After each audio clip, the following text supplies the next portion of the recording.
पाहुयात बातम्या विस्ताराने। मुंबई महानगरपालिकेच्या निवडणुकीमध्ये काँग्रेसला मोठी हार पत्करावी लागली, परंतु मुंबईमध्ये काँग्रेस उमेदवारी तिकीट वाटपामध्ये काँग्रेसच्या मोठ्या नेत्यांनी आपल्याच नातेवाईकांना कशा पद्धतीने तिकीट वाटप केलं याची माहिती मी मराठीच्या हाती लागली आहे। मुंबई काँग्रेस अध्यक्ष संजय निरुपम यांच्या विरोधात मोर्चा उघडणारे माजी मंत्री गुरुदास कामत यांनी महानगरपालिकेच्या निवडणुकीमध्ये आपल्याच लोकांना जास्तीत जास्त तिकीट मिळवून दिले आणि विशेष म्हणजे गुरुदास कामत यांनी उत्तर पूर्व आणि उत्तर पश्चिम मुंबईमध्ये ज्या 49 लोकांना तिकीट मिळवून दिलं होतं ते सर्व जण पराभूत झाले।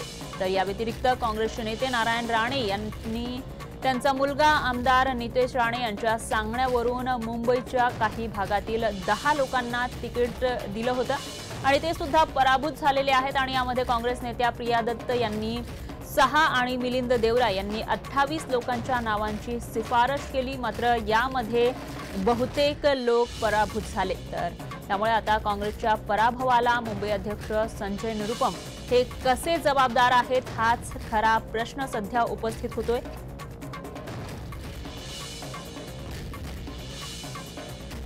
दरम्यान काँग्रेस आमदार असलम शेख आपल्या सोबत फोन लाईनवर आहेत, याविषयी प्रतिक्रिया देण्यासाठी। असलमजी, स्वागत आहे तुमचं मी मराठीच्या न्यूज बुलेटिन मध्ये। काय सांगाल, सध्या संजय निरुपम हे मुंबई शहराध्यक्ष या पराभवासाठी जबाबदार असल्याचं बोललं जात होतं, मात्र एक मोठा खुलासा झालेला आहे, याविषयी काय प्रतिक्रिया द्याल?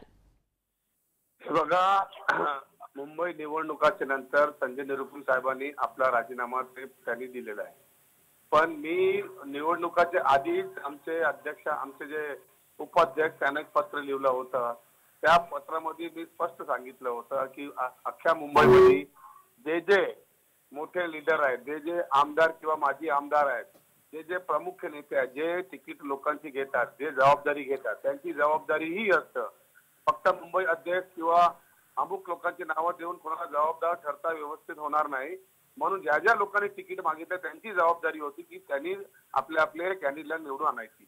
नक्कीच असलमजी, तर या ठिकाणी तुम्ही जसं म्हणालात की यासाठी ज्यांनी शिफारस केलेली होती ते जबाबदार आहेत, मात्र कुठे ना कुठे हाही आरोप होत होता की मुंबई अध्यक्ष संजय निरुपम यांनी यामध्ये पार्शियलिटी केलेली आहे तिकिटांचं वाटप करताना, याविषयी काय सांगाल?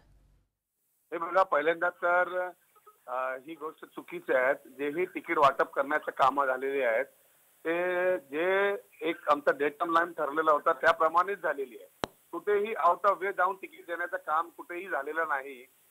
98% तिकीट जसं लोक आपसामध्ये ठरलं गेलं होतं, डिस्ट्रिक्ट लेवल प्रमाणे ठरलं गेलं होतं, त्याच पद्धतीने तिकीट जे आहे वाटण्यात आलेली होती। आता पराभव झाला तर कोणाच्या डोक्यावरती फोडायचं हे योग्य होत नाही, सगळ्यांनी जबाबदारी एकमात्र घ्यायला पाहिजे।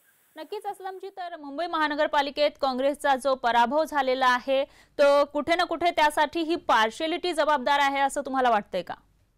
मला असं वाटतं कुठेतरी मुंबईचे जनताने जे कॉल दिला आहे त्यांचा मी अभिनंदन करतोय आणि सोबत हेही सांगतोय की ज्या पद्धतीने निकाल आलेले आहेत तर कुठेतरी बरेच चॅनल, तुमचाही चॅनल, या ईव्हीएम मशीन वरती लोकांचे संशय आता वाढत चाललाय।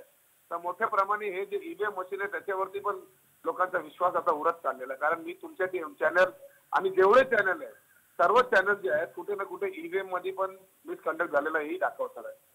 नक्कीच असलमजी, तर तुम्ही या ठिकाणी राहुल गांधी यांना पत्र देखील लिहिलेलं आहे या बाबतीत की अशा प्रकारे पार्शियलिटी झाली होती, तर त्यांच्याकडून याला कशा प्रकारे उत्तर मिळालेलं आहे? अजून मला तिकडनं उत्तर आलेलं नाही, पण खरं म्हणजे जे जबाबदारी आहे हे सर्वांची एक मात्र जबाबदारी आहे। मुंबई अध्यक्षी पण जबाबदारी आहे, मुंबईचे जेवढे आजी माजी आमदार, आजी माजी खासदार, आजी माजी नेते, जिल्हा अध्यक्ष, या सगळ्यांची एकमात्र जबाबदारी ना। एकच मनुष्य जबाबदार कसा होऊ शकतो? एक माणसाने जर तिकीट वाटप केली असती तर तो जबाबदार असणार, सगळ्याच्या संमतीने जर तिकीट वाटप आलेली आहे तर सगळेच जबाबदार आहेत। नक्कीच असलमजी, धन्यवाद तुम्ही मी मराठीशी बोललात त्याबद्दल। तर हे होते काँग्रेसचे आमदार असलम शेख, हे आपल्या सोबत होते, त्यांनी आपली प्रतिक्रिया दिलेली आहे। त्यांनी काँग्रेस उपाध्यक्ष राहुल गांधी यांच्याकडे अशा आशयाचं पत्र देखील पाठवलेलं आहे। तर मुंबई महानगरपालिकेमध्ये काँग्रेसला जी हार पत्करावी लागलेली आहे त्यामध्ये तिकीट वाटपामध्ये ज्या काँग्रेसच्या ज्येष्ठ नेत्यांनी इंटरफेअर केलेलं होतं ते सुद्धा जबाबदार असल्याचं सध्या बोललं जातंय। तर मात्र काही जेव्हा निवडणुकीचा निकाल आला त्याच दिवशी संजय निरुपम यांनी मात्र स्वतः जबाबदारी घेऊन राजीनामा दिलेला होता। तो राजीनामा स्वीकारण्यात आलेला नाहीये। मात्र आता कुठे ना कुठे यासाठी काँग्रेसमधील इतर ज्येष्ठ नेते देखील जबाबदार असल्याचं समोर येतंय।